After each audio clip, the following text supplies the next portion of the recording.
नमस्कार मित्रों। नवरात्रों में माँ आदि शक्ति का धूमधाम से पूजन पाठ किया जाता है। साथ ही एक परंपरा है जो कि पुरानों से चली आ रही है, वो है जौ बोने की। इसका महत्व क्या है? दरअसल इसका संबंध देवी शाकंभरी से है। इसके पीछे अनेक कथाएं जुड़ी हुई हैं, पर आज मैं आपको एक कथा सुनाऊंगी जो कि बहुत ही प्रचलित है।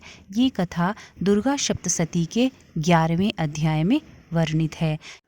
जब देवताओं की स्तुति करने पर प्रसन्न होकर माँ आदिशक्ति प्रकट होकर कहती हैं, हे देवताओं, जब पृथ्वी पर 100 वर्षों के लिए वर्षा रुक जाएगी और पानी का अभाव हो जाएगा, उस समय मुनियों के स्तवन करने पर मैं पृथ्वी पर अयोनिजा रूप में प्रकट होंगी और 100 नेत्रों से मुनियों को देखूंगी।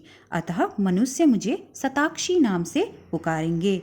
हे देवताओं, उस समय मैं अपने शरीर से उत्पन्न हुए शाकों द्वारा समस्त संसार का भरण पोषण करूंगी। जब तक कि वर्षा नहीं होगी तब तक वे शाक ही सबके प्राणों की रक्षा करेंगे। ऐसा करने के कारण पृथ्वी पर सभी लोग मुझे शाकंभरी देवी के नाम से जानेंगे। फिर देवी बोली, उसी अवतार में मैं दुर्गम नाम के एक भयंकर महादैत्य का वध भी करूंगी, जिससे कि लोग मुझे दुर्गा देवी के नाम से भी पुकारेंगे। कहा जाता है जौ ही वो प्रथम फसल थी जो मनुष्यों के काम आई, जो कि आदिशक्ति भगवती माँ जगदम्बा के शाकंभरी अवतार से प्रकट हुई हैं। इसीलिए जौ को ही प्रथम फसल माना जाता है और पूर्ण फसल भी माना जाता है। इसका उपयोग प्रत्येक जगह पूजा पाठ में भी किया जाता है। दोस्तों, इतना ही नहीं, जो जौ की खेती नवरात्रों में उगाई जाती है, इससे आने वाले समय के शुभ और अशुभ होने के संकेत भी प्राप्त किए जा सकते हैं। यदि जौ की खेती हरी भरी और सीधी खड़ी हो तो ये एक अच्छा और शुभ संकेत होता है आने वाले समय के लिए। यदि नवरात्रि में उगाए हुए जौ पीले, काले और टेढ़े मेढ़े हों और मुरझा जाएं तो ये एक अशुभ संकेत माना जाता है आने वाले समय के लिए।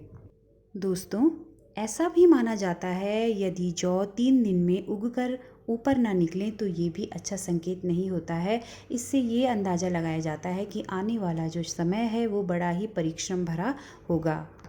तो फ्रेंड्स, इतना आप जान ही गए होंगे कि जब भी नवरात्रों में आप जौ बोएं तो सावधानी से बोएं ताकि ये ठीक से उगें और इनकी देखभाल भी माता रानी के स्वरूप के समान ही करें। इनमें ज़्यादा पानी नहीं डालना चाहिए, हल्के फुल्का पानी का छींटा ही जौ में मारना चाहिए। फ्रेंड्स, नवरात्रि पूजन समाप्त होने के बाद आप इन जौ को परिवार के सभी सदस्यों को माता रानी के आशीर्वाद के स्वरूप में दें।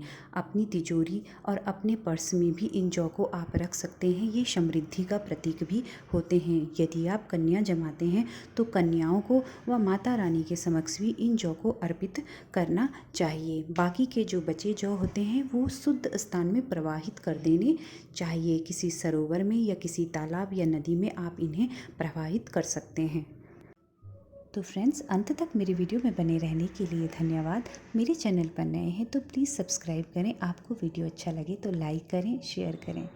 देवी प्रपन्नार्त्रिहरे प्रसीद प्रसीद मातर्जगतोऽखिलस्य प्रसीद विश्वेश्वरि पाहि विश्वं त्वामीश्वरी देवी चराचरस्य।